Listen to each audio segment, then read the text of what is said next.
Pour réchauffer son mari, la femme a démarré la voiture et allumé la climatisation. Mais à peine quelques instants plus tard, elle a brusquement réveillé son mari en s'écriant, répétant sans cesse que le temps leur était compté et lui demandant de vite transporter toutes leurs affaires au bord du lac. On ne sait pas encore exactement ce qu'il transportait. Quant à elle, elle a sorti la jeune fille du sous-sol. C'est alors que l'homme s'est soudain souvenu que son arme avait disparu. Damn Moréonitif buys believability. Mon très cher bien-aimé père. Arrête de t'apitoyer sur ton sort. Bouge! L'homme traînait un très gros paquet et avançait pas à pas jusqu'au centre du lac. Maya l'observait depuis la forêt au bord de l'eau. Soudain, elle entendit de nouveau le vrombissement d'un moteur et supposa que la femme était sortie. Elle retourna alors à la cabane. La fille qui se trouvait dans le sous-sol avait déjà disparu, ce qui ne l'étonna pas. Mais l'urgence était de trouver de quoi soigner ses blessures. Soudain, il sentit qu'il allait bientôt manquer de force pour marcher. Il découpa d'abord les vêtements autour de la plaie pour l'exposer, puis versa directement de l'alcool dessus. On peut imaginer à quel point la douleur était vive. Il ne pouvait que détourner son attention en se frappant le corps. Elle prit un hameçon de son mari, prit des ciseaux et redressa l'hameçon. C'était difficile, les hameçons étant résistants. Maya le redressa de force, y enfila du fil, le désinfecta à l'alcool, puis recousit sa blessure. Une opération sans anesthésie, aussi douloureuse que le traitement de Guan Yu, elle soigna sa plaie avec soin.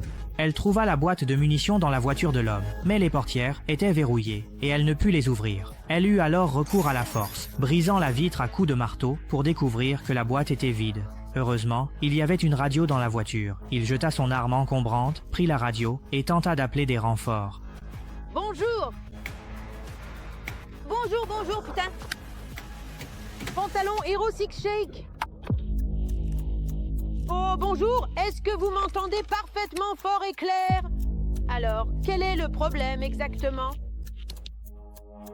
Il y a eu un enlèvement, ces deux fous ont emmené cette fille. J'ai besoin d'aide, je suis blessée et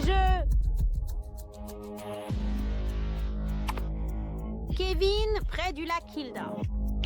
Mais avant qu'il ne finisse, l'homme le tira de la voiture. Il leva sa hache et l'abattit. Maya en profita, ramassa un marteau et frappa son pied. Profitant de la douleur de l'homme effondré, elle saisit le pistolet dans la voiture et le pointa sur lui. Voyant cela, l'homme supplia pour sa vie. Il dit qu'il ne voulait pas faire ça, que sa femme l'avait forcé, qu'il n'avait pas le choix. Maya demanda pourquoi ils avaient kidnappé la fille. L'homme répondit que sa femme était malade et avait besoin du foie de la jeune fille pour survivre.